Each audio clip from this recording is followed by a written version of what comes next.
오늘도 주님의 사랑이 여러분의 삶에 충만하시기 바랍니다. 찬송가 331장입니다. 찬송가 331장입니다. 영광을 받으실 만유의 주여, 우리가 명령을 따르리다. 베푸신 은혜를 감사히 알고 진실한 마음으로 섬기겠네. 구주의 은혜 주신 대로 영원히 받들어 섬기겠네. 찬송하겠네, 찬송하겠네. 생명을 주시는 구주로다. 구주를 높이고 잘 공경하여 온유한 마음으로 섬기리다. 주 예수 안에서 즐거워하며 충성을 다하여 섬기겠네. 구주의 은혜 주시는 대로 영원히 받들어 섬기겠네.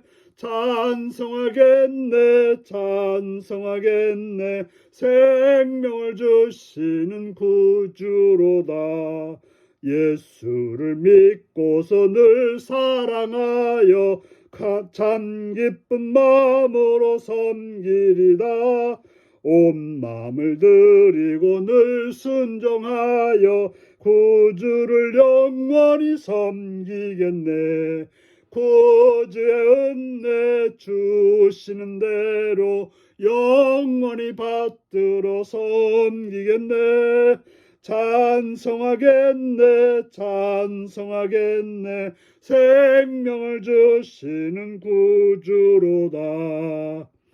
아멘. 오늘 우리에게 주신 하나님 말씀은 마태복음 17장 1절에서 13절까지 말씀입니다.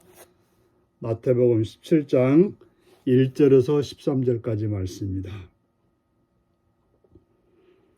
엿새 후에 예수께서 베드로와 야고보와 그 형제 요한을 데리시고 따로 높은 산에 올라가셨더니 그들 앞에 변형되사 그 얼굴이 해같이 빛나며 옷이 빛과 같이 휘어졌더라.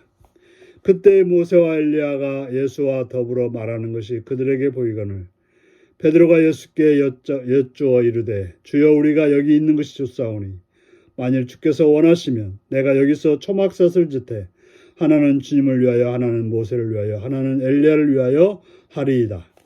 말할 때 호련히 빛난 구름이 그들을 덮으며 구름 속에서 소리가 나서 이르되, 이는 내 사랑하는 아들이요 내 기뻐하는 자니 너희는 그의 말을 들으라 하시는지라.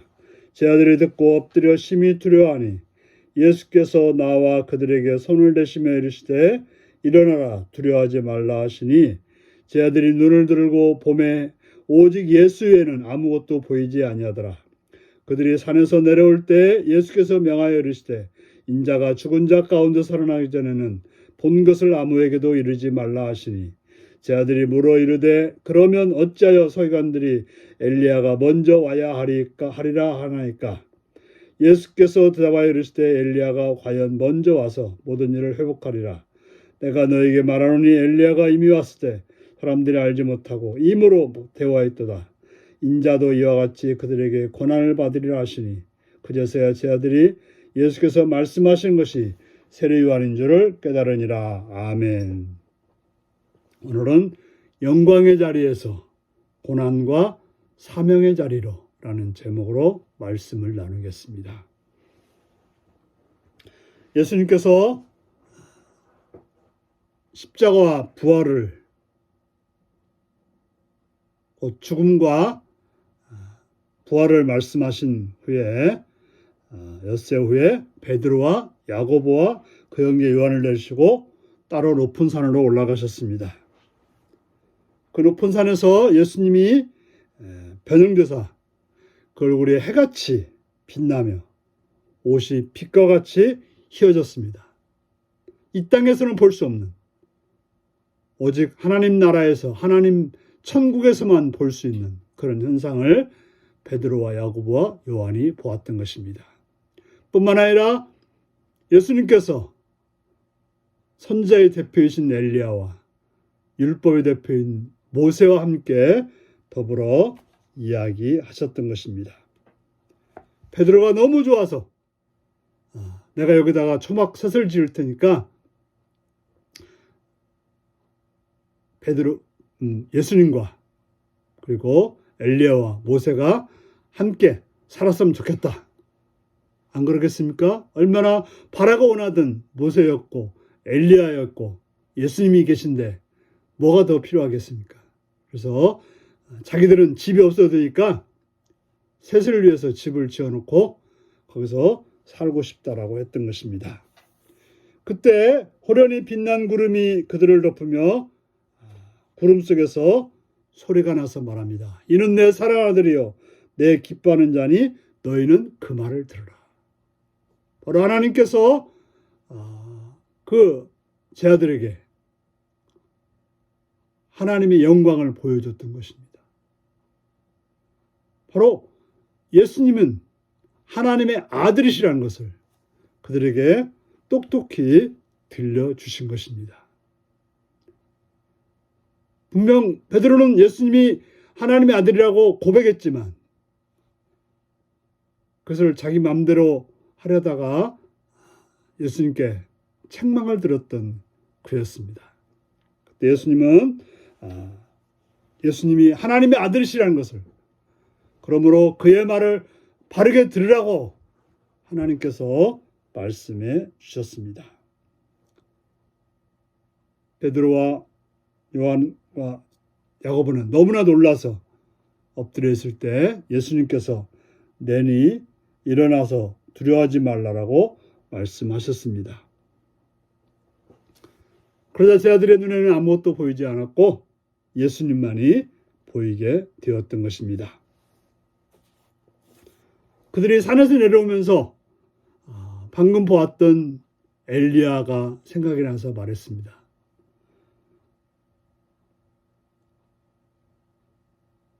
서기관들이 엘리야가 먼저 와야 된다라고 말씀하지 않았냐고 말하고 있습니다.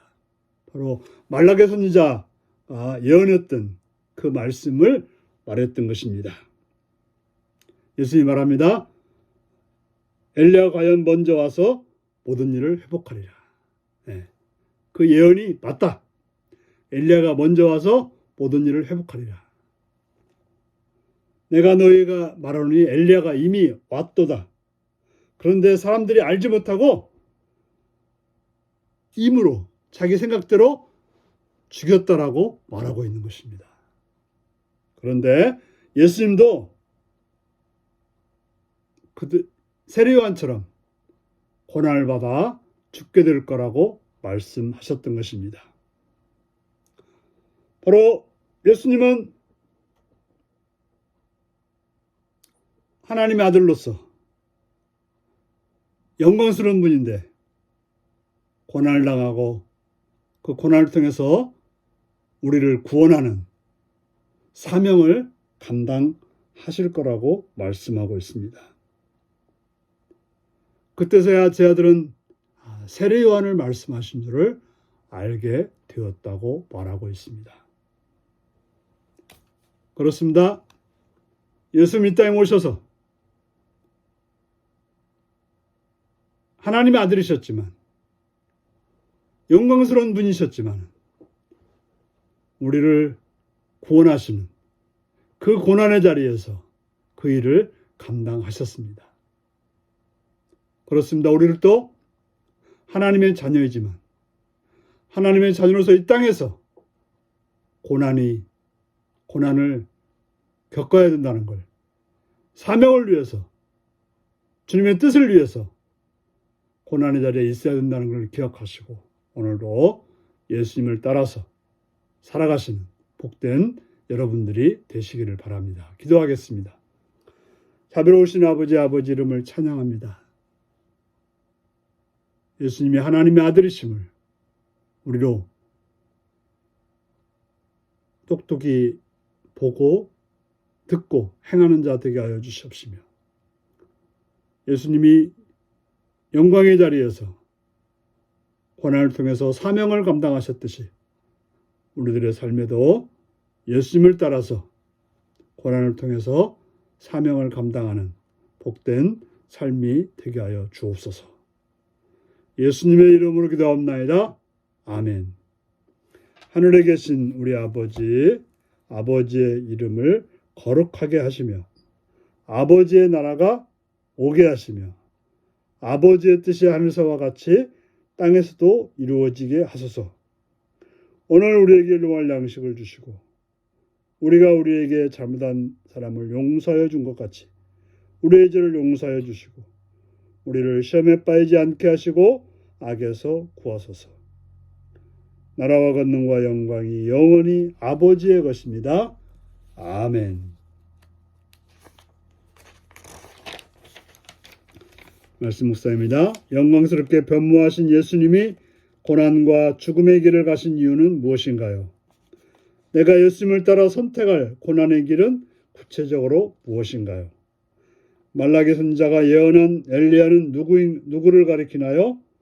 예수님이 어떤 분인지 분명히 알고 섬기기 위해 나는 어떤 노력을 기울이나요? 물론 이 말씀을 묵상하시며 하루를 승리하시기를 바랍니다. 샬롬.